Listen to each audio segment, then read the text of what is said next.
Denial, silence, stigma, and shame associated with child sexual abuse are so ingrained in our social setup that it poses a huge challenge in creating safe spaces for children, even in their own homes. Keeping the family honor can come in the way of confronting the perpetrator and putting an end to the trauma sooner than later.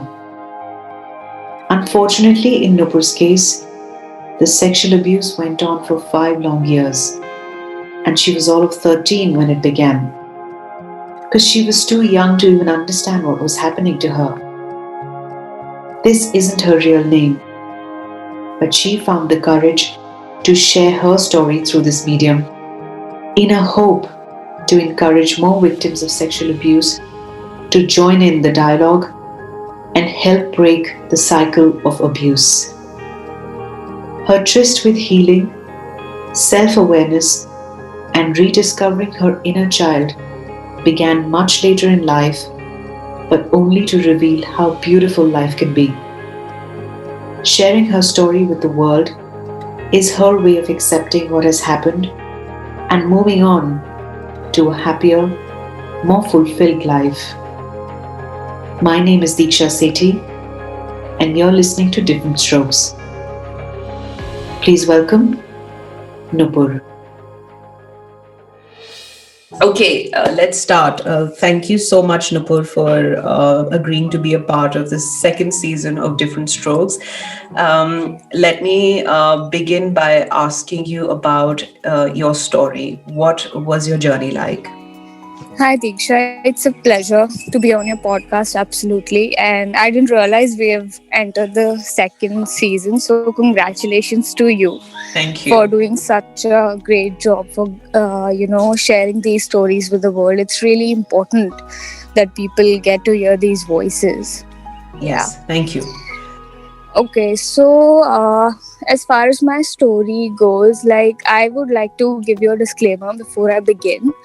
I'd like to call it an experience rather than be a victim, rather than sound like a victim of something that happened. So, yeah.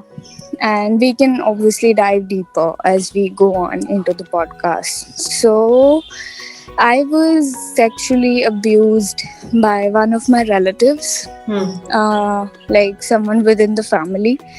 And this started when I was 13, like, of the time period in your life when you're a teenager, you don't know what's happening around you.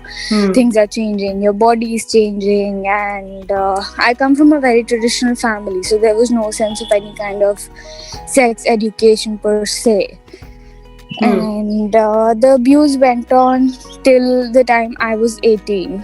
So, like I was of a really impressionable age, and it was a really long time that it went on for, and I just did not know how to stop it, let alone like there was no sense of understanding it, let alone be able to do something to stop it. Like there was this voice inside my gut which told me that this was wrong, but there was no sense of stopping it. Like there was no way I could get out of it. But finally, when I turned 18, that was the time I finally put a stop to it, just by ensuring that I do not meet that person at all. Right. And couple of years went by, and I did not tell anyone about it because I just like it was very difficult for me to be on that side of the road which tells you that no, you are not to blame.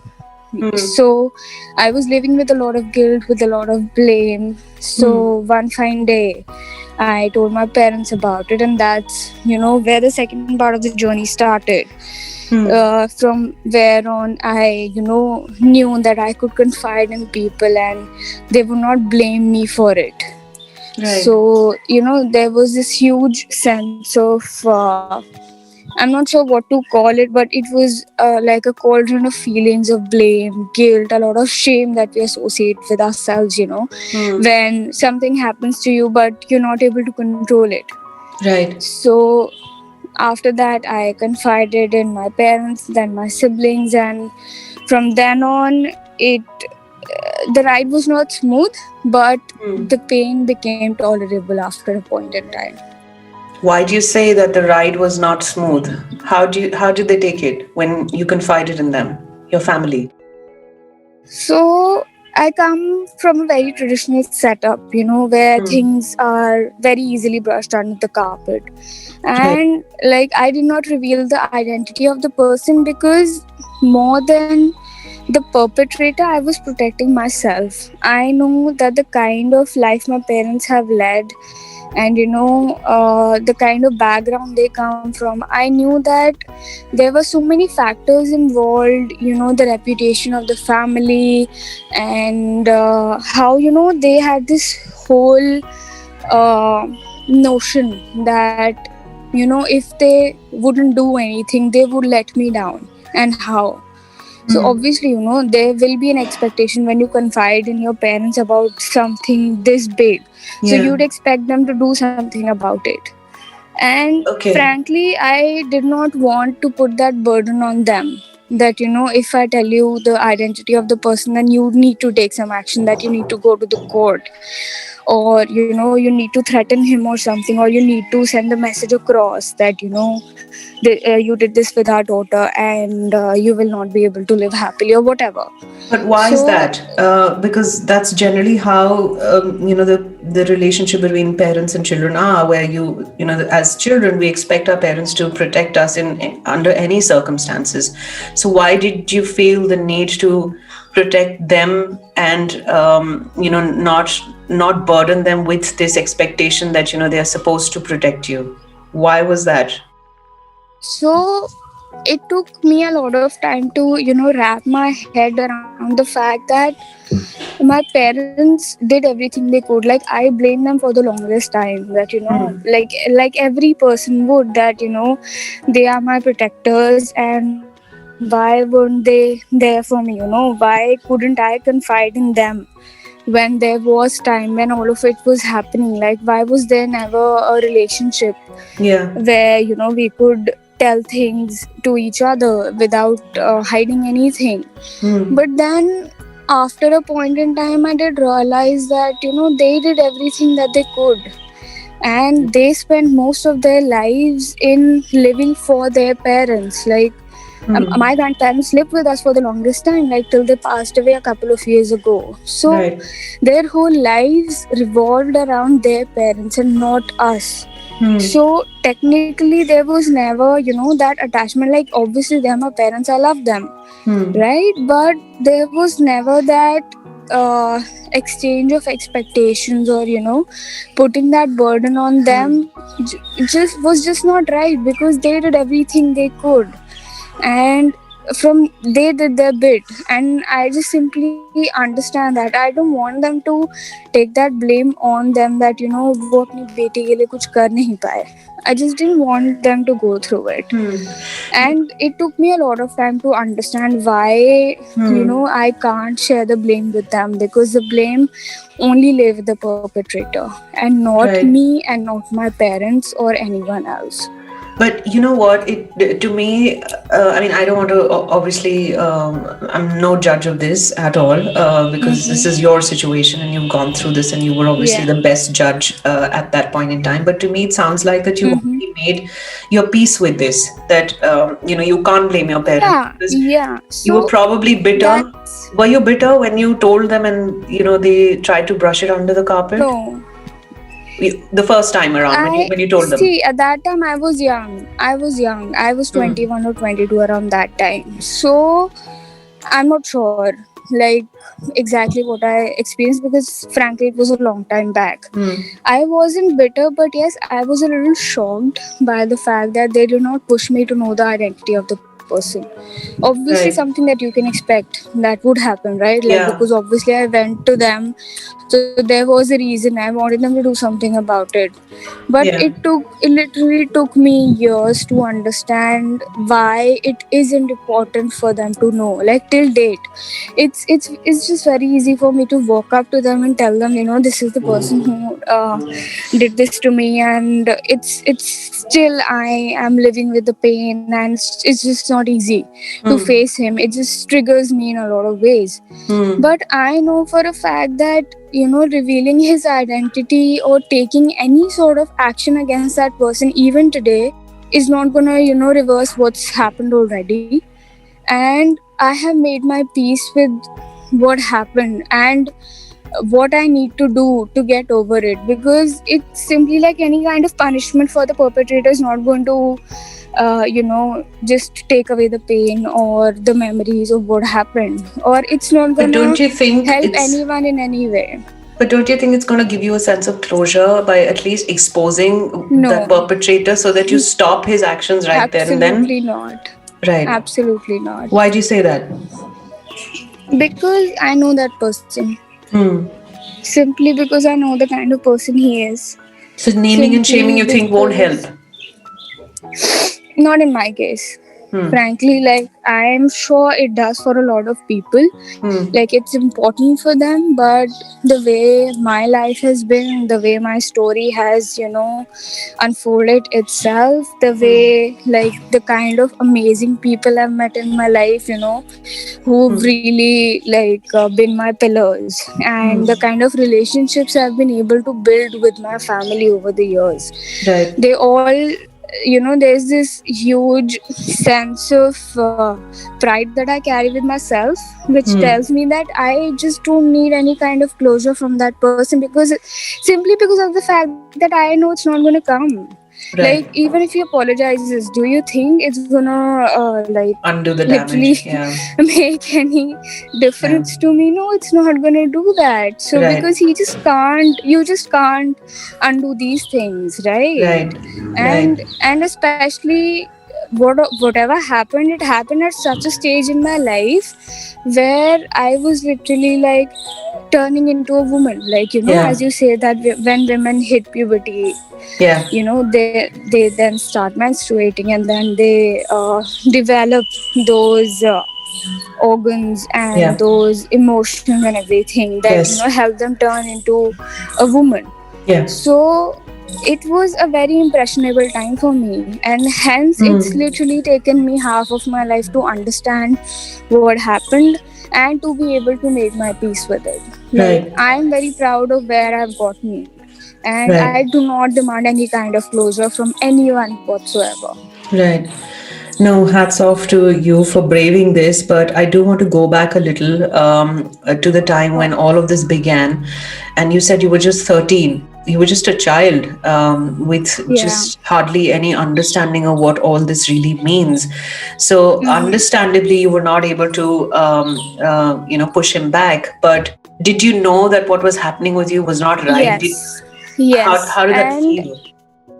see, there was always this feeling in my stomach, your intuition, and Yeah. thankfully, my intuition hasn't ever failed me.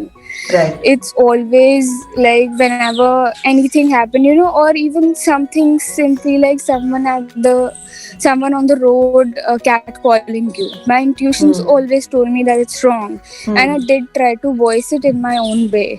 While I might not have, used the word no, which apparently a lot of people want to hear when it Yeah. comes to consent.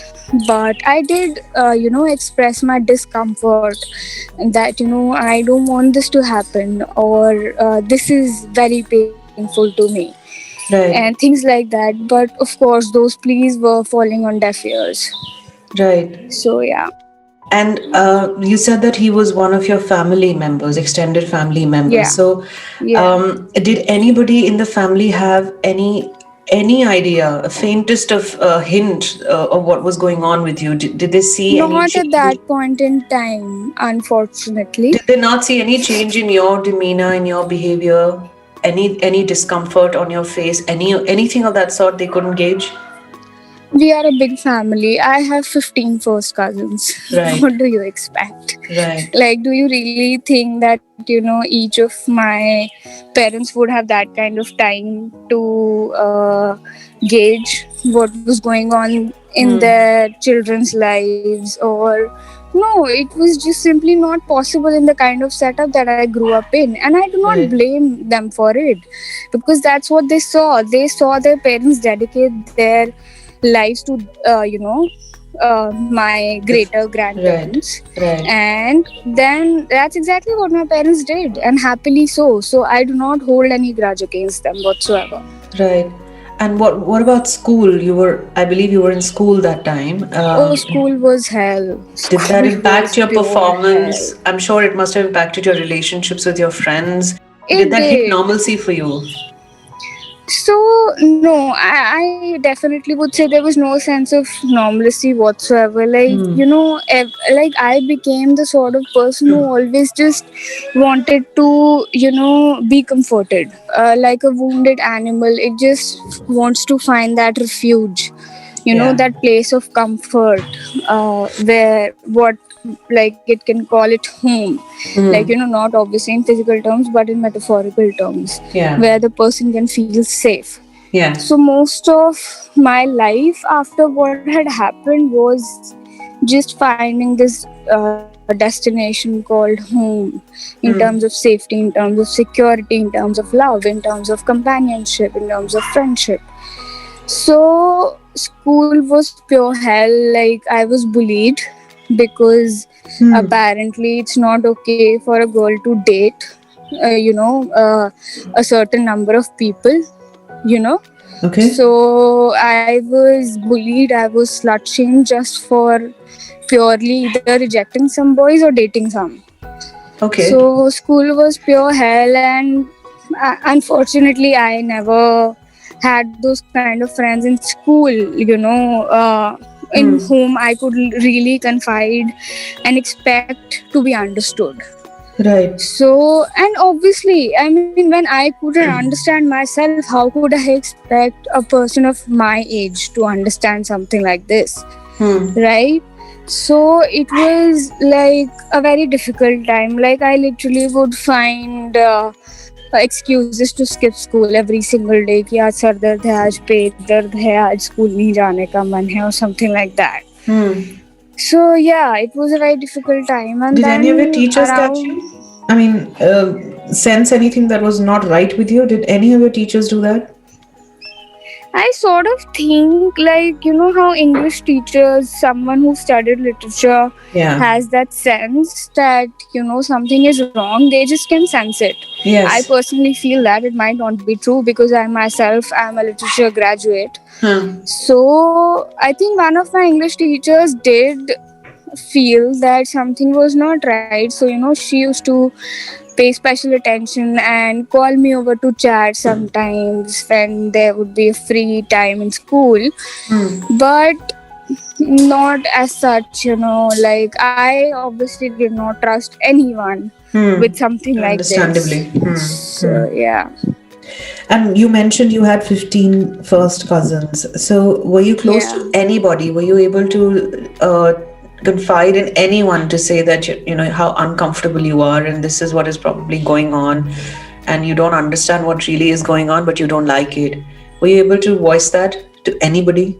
Not really, but not at that time at least. But later in life, I did confide to my siblings, and they do know about the identity of the person. Okay. So there I have nothing to hide for sure because my siblings do understand, and they would have done anything. What was their reaction? They would have done anything I would have asked them to do. Okay. Literally. To protect me, they would have done anything to, take away the pain. They really wanted to, but I was the one who stopped them. So, yeah. I'm sure it was a difficult time for you, right? So from age 13 to 18, 19, 20, you said, it went on for at least 5 years. So there was so much going on with you. As it is, teenage is very confusing. How did this impact your mental health? So for the longest time, I did not understand the concept of mental health because there wasn't much awareness. Right. But in the back of my mind, I really was like, I mean, is it supposed to be like this? Like, for sure, something is not right, but there was no way for me to pinpoint. Right? Like, it was much later, like literally 2 years back when I started dating the person I'm going to marry now, that I actually, could take that step, that to do something about it. So I started therapy back then, and I started medication like sometime early this year. And thankfully my therapist has been amazing, and all due credit to her that she has gotten me back to the person that I am today. Like, how connecting to your inner self, connecting to your inner child that literally got lost in all this humdrum. So hats off to her for being so patient and for helping me understand actually what all happened, why I'm able to say today that I do not need any closure, that I can't blame my parents. All of this has happened due to therapy, and because of how she has helped me through this journey. And it's not been easy, like, because therapy makes you dig deeper and deeper and deeper until you really reach that pit. And for you to be for her to be able to like pull me out of that darkness and to literally be able to see the light. So yeah, I mean, hats off to her. Obviously it's still not perfect and things keep evolving with time, but I think we're getting there. Yeah, we're all work in progress, and I'm sure it'll get better. Absolutely. And I hope your newly married life from here on is just amazing, and that you leave everything behind. I do want to ask you, however, about your breaking point. When for you reach that limit where you said that enough is enough, and I can't take this anymore. So what was that like, and when did that happen? Sure. So, as I told you that for the longest time I was living with the blame and the shame that, I was the person who brought this on myself. So all my worries, all my fears actually came true when the first person I dated, like when I literally could understand things better. This was back in college.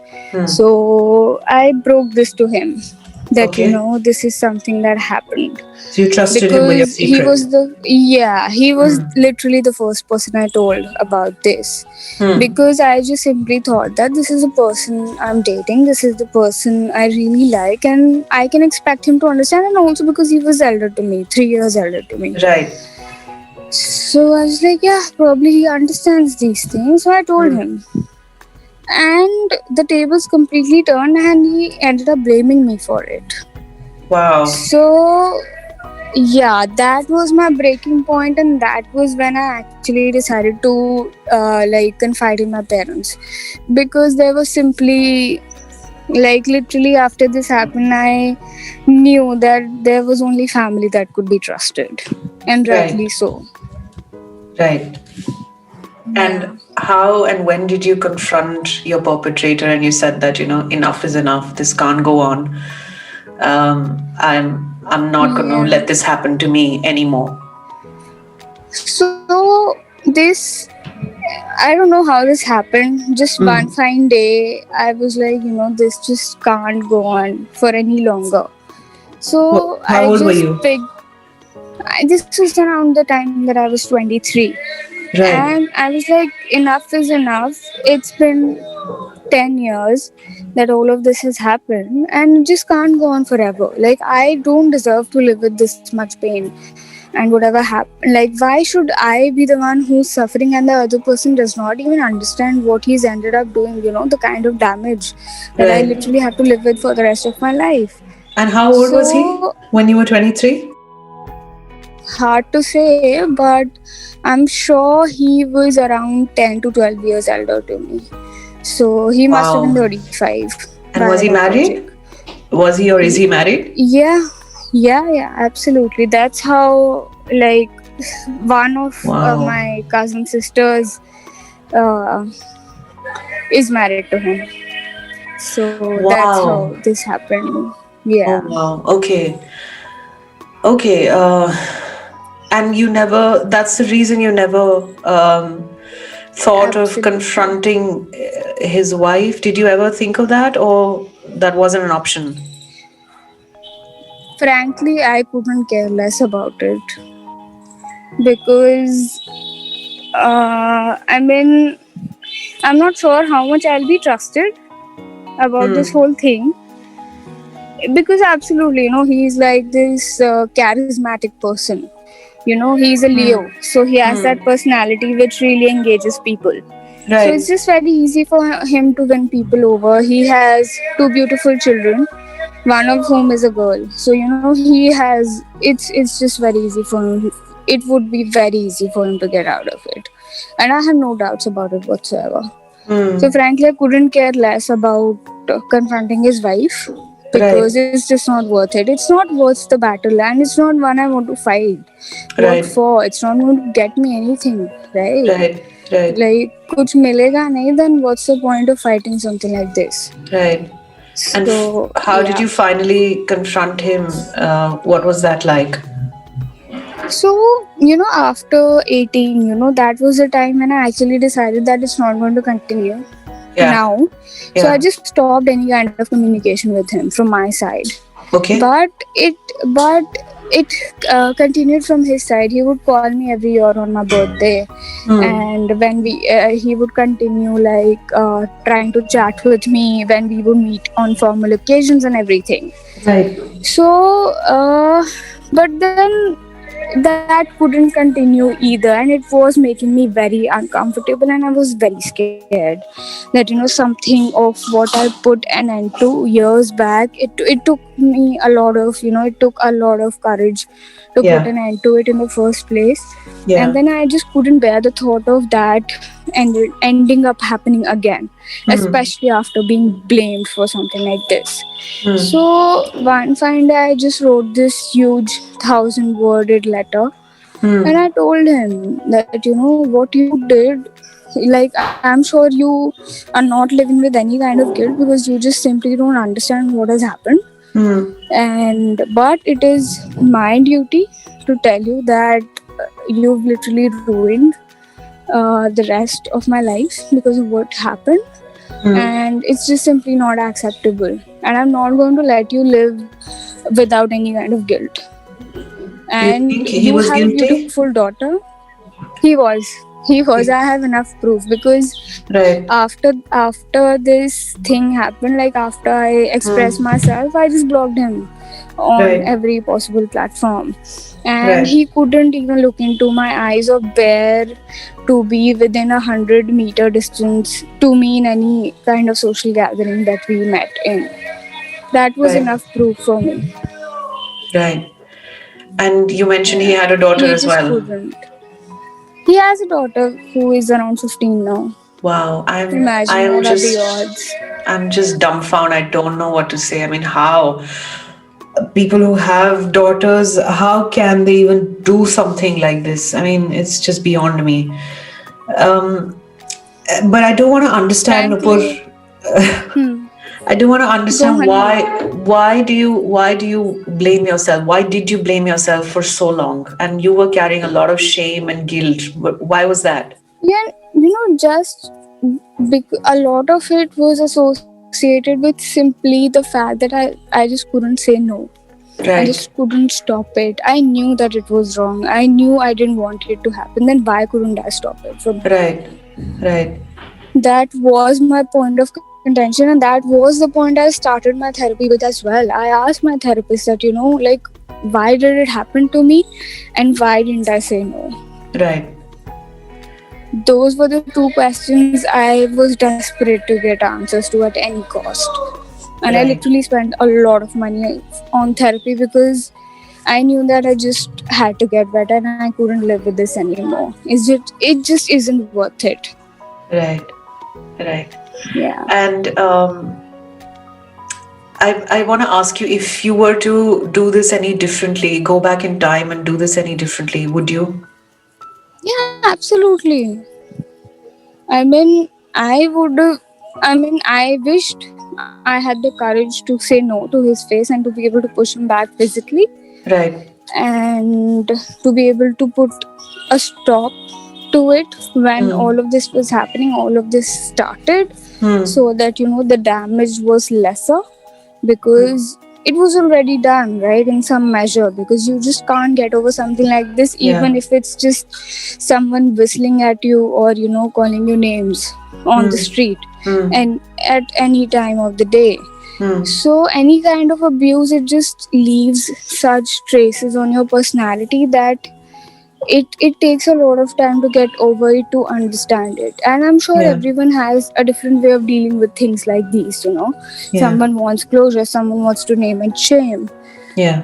but for some people like me, it's just enough for me to know that the people who are closest to me know this and they understand what happened. That's all I seek. Right. So yeah. And were you unable to trust men for the longest time? Did that shake your trust in? Absolutely. Hmm.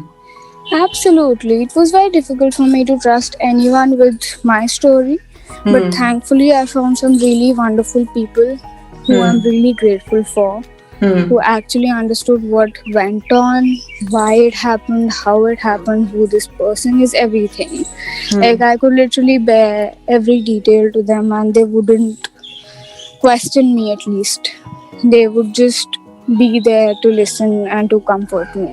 I'm Hmm. really thankful for all of them. Right. And what about your partner and your husband to be? I'm Oh, sure. he's absolutely amazing. I literally have no words. He has been like one of the people who literally know everything, every single thing about me. Right. Like, even the mistakes that I made in life that you actually end up doing, with certain people. Right. But he has been the most supportive person ever in life that I could find, and hence I knew that I wanted to spend the rest of my life with him. Right. Right. That's Yeah, wonderful. I think that's the best closure you could have asked for, actually. absolutely, Um, but absolutely. I do want to go back to the situation when you approached your parents and you tried to tell them and trusted them with your secret as to what was going on with you, and you were already Hmm. you already had an idea that nothing's going to happen, no Hmm. concrete action would Hmm. be taken because you knew your family setup, etc., and it's going to blow out of Yeah. proportion, and izzat ka sawal hai. Well, obviously is it, the honor of the family is obviously it takes Yeah. precedent over anything else. Absolutely. Why do you think this is the case, and it's so difficult for children to approach their parents with such things in the first place? There's sheer lack of safe spaces for children. Why do you think that is? Difficult question, especially to answer from an Indian context. Yeah. But see, the kind of things we see when we grow up. Yeah. Absolutely, I don't think there's any child in the world who's not seen their parents fighting. Yeah. That's one. And there's no child that you can keep away from news, Yeah. because it's so widespread, and the use of phones and social media, and children being exposed to digital media so young.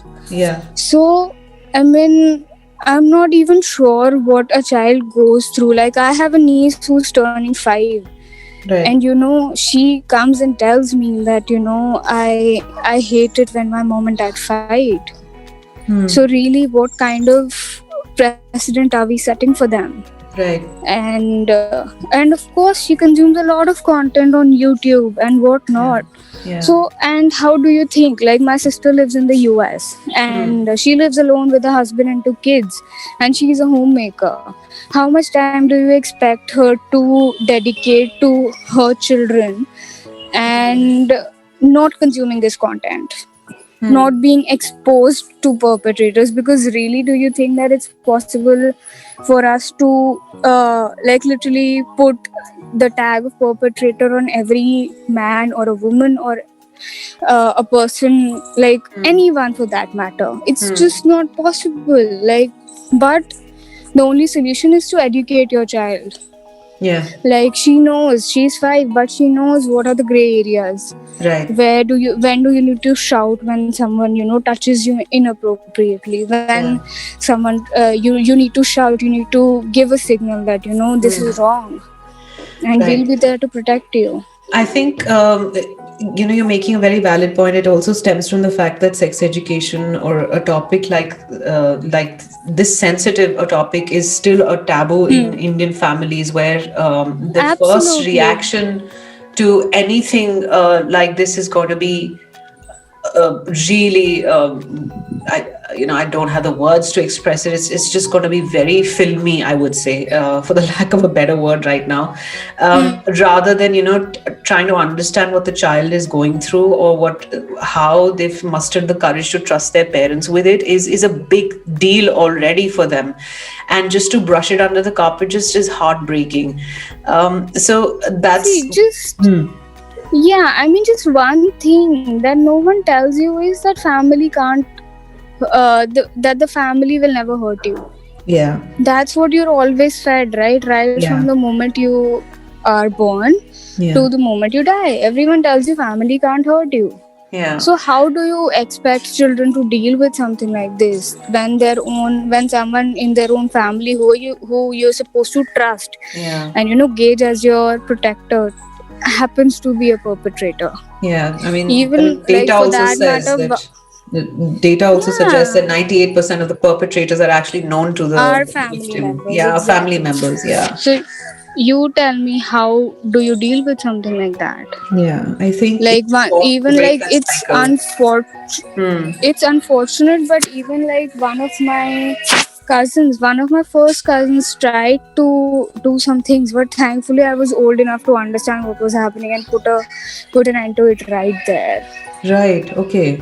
So the fight is never ending. It's never easy. The abuse never stops, and you never know who is it going to come from. Right. So and where do you really draw the line? Right. And do you think it's also the family setup, because you come from a very large family and parents, like you said, are not able to give individual attention to children? Because I come from a very different family setup. It's a nuclear family. I'm the only child. And my mother had antennas on her. Her antennas are always up and on all the time. So you won't believe, she comes from a hospitality industry. She's worked there for 25 years, and I was never allowed to visit her office ever until I got married. And she said, "You're not going to come there because nice people don't." See, just imagine what kind of fear she must be living with. Yeah. Having just one daughter, a single child. Yeah. And like, just imagine the kind of risks she was putting herself at so that she could protect you. Yeah. Now I understand it, and it's just unfathomable. I know, and I was actually very fortunate that I was able to tell them anything and everything under the sun, including my dad, because generally fathers don't have that kind of contribution into a child's upbringing. It's mostly resting on the mother's shoulders. But even dad, for that matter, I remember some ugly incident happened with me during Holi, and some distant uncle, misbehaved. He touched me inappropriately, and I held myself for about 15-20 minutes till the time they were in the house. And the moment they left, I just went to my mother and I cried, and I just crashed in her arms. And she said, "What happened?" And I told her that he touched me inappropriately. And I was amazed at the way she jumped at the whole situation, and she said, "You're not allowed in my house ever again. We're going to shut this thing right here, right now." Because, I mean, she also has a huge family, right? And it was my maternal uncle, distant maternal uncle. So she shut that whole thing down, and she said, "I don't care what happens to our equation and relationship. And if this word goes out, that's your problem, really not mine. But you're not going to be seen near my daughter anywhere ever again." And that was the last time I ever saw him. So, I really appreciate her courage, like, and I'm really sorry for what happened. But Diksha, you tell me, however much she tried to protect you, did it yeah. stop people from catcalling you or touching you inappropriately, or you being No. scared that something might happen to you? Yeah, You you're right. just It can't. tarnished me for life. It scared me for life. Um, Exactly. but there was this sense of comfort that okay, I can trust my parents with anything and everything that happened, Absolutely. and that was enough. And that's greater than anything. Yeah, Exactly. You ask me why do I not need closure? I yeah, just know that I have my family by my side. I yeah. don't need anything else. Right, right. Okay, let's try and lighten the conversation now and get into a fun section, and then Absolutely. we'll close this podcast. Sure. We'll do a rapid fire, yeah. Okay, let's Yeah, yeah. begin. An advice that you'd like to give your younger self. Just don't be afraid of anything and listen to your inner child. That's all. Yeah. Describe yourself in one word. Nonchalant? Now I am, at least. I can claim that. Okay. Yeah. What's your guilty pleasure? That's difficult. There are loads of things, but okay. Chocolate coffee almond cake. Oh, I wow. can't. I just can't do without it. That is indulging. That's really indulging. Amazing. Absolutely, it is. What's on your bucket list? Might sound cliched, but Hmm. I definitely want to travel a lot of places Hmm. and just, probably lead a peaceful life in hills or by the sea. That's all I seek, That's literally. beautiful. And probably And eat pizza for dinner every day. but that's beautiful, but I think it's the hardest to achieve because we just can't let go of, there's so many The things. simplest things usually are Yeah. the hardest, unfortunately. Yeah. So, yeah. If you were granted one wish, what would it be? I literally want every person on this entire planet to feel safe. Hmm. That's all I would ask for, frankly. Hmm. And what's your take on patriarchy? Smash it every way you can. Because there's literally no way to, literally, like, no other thing that you can do about it. Yeah. No, absolutely. What's your take on morality? Yep. It's a very tricky subject. It's very subjective. Hmm. Hmm. Yeah. If you were to write a book on your life, what would the title be? Different strokes? Okay. I think that would make Yeah. a lot of sense. That's quite apt. Tell me something. Yeah. If you were to, I'm sure you're gonna be, you're gonna choose to be parents in the future whenever you do. That is, what is that one thing that you've learned from this entire experience of yours? What are you gonna do differently? Frankly, at this stage of my life, when I'm literally like days from getting married, I don't think I want children. But if literally there was one thing I can teach my nieces or nephew, would really be to know what they want, because that I find is one of the hardest things to know in life. That like some people say that like you can never know yourself as much as other people can know you. So I feel that it's very important to know what you want at the end of the day, and that should take precedence over Should a make lot you of happy. things in life. Yeah. Yes, Yeah, do what makes you happy and not, what the society demands from us. I think that's very important. And yeah, I mean, not just society, but a lot of factors, parents, Yeah. and whatnot. yeah, So yeah. yeah. If you were to go back and change one thing in your familial setup, what would it be?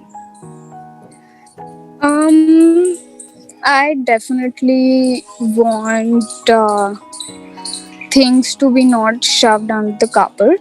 That usually happens, especially between parents and children. I'd want everyone to be like more conversations to happen, generally, and my parents not to live with the fear of their own parents. Like them being afraid of their own parents. That's the worst, I think. Right. Because like when you know that you can't communicate, and when you live with that fear that I might be misunderstood, or I might not be understood at all, then I don't know what kind of a relationship is that. Right. Do you think rules are different for girls and boys at your home, at your Oh, place? absolutely. Hmm. Absolutely. I Hmm. always question, like, why is my brother allowed to be out at 3 a.m. without Right. any questions asked? And Right. why, like, it becomes like a whole family issue when I come back at 1 a.m. from wherever. I Right. understand that my safety is at risk, Hmm. but then why are the rules different? Right. Right. Understood. Let's go back to final two questions. A person that you admire. So, person that I admire. Hmm. Difficult one. No one is coming to my mind right now, frankly. I do admire a lot of people, Right. but no one is coming to my mind right now. I think you should admire your current self. That's Oh, that I probably do. That I do yeah. every day. So That I that's do every day. so yeah. That's what is more important, right? Admire yourself, that love that yourself. that's an answer. That's an answer I'll keep for the future. Thank you. Right. What's your go-to Netflix show? Friends, easy. Like it's background noise. So yeah. Friends. Yeah, Okay. friends. Okay. Cool. Awesome. I think this has been a great conversation, Nupur. Thank you so much for opening up. Absolutely. I know it's Thank you difficult. for having me. It's difficult to go over this experience again with me, and it's not easy. I know, because it opens up a lot of healed wounds. But I'm glad we did this, because it's a very important conversation to have, and I hope this gives a lot of courage to other people who've been sexually abused, to at least come out in the open, if not come out in the open, or at least to find the courage to confide in somebody, so that they are able to find peace in their life, or some sort of closure that they're looking Absolutely. for. Like even if they can look themselves in the eye and Yeah. say to themselves that they were not at any kind of fault, Yeah. then I think half the job is done. Yes. Thank you so much. It's been a pleasure to have you. Thank you, Diksha.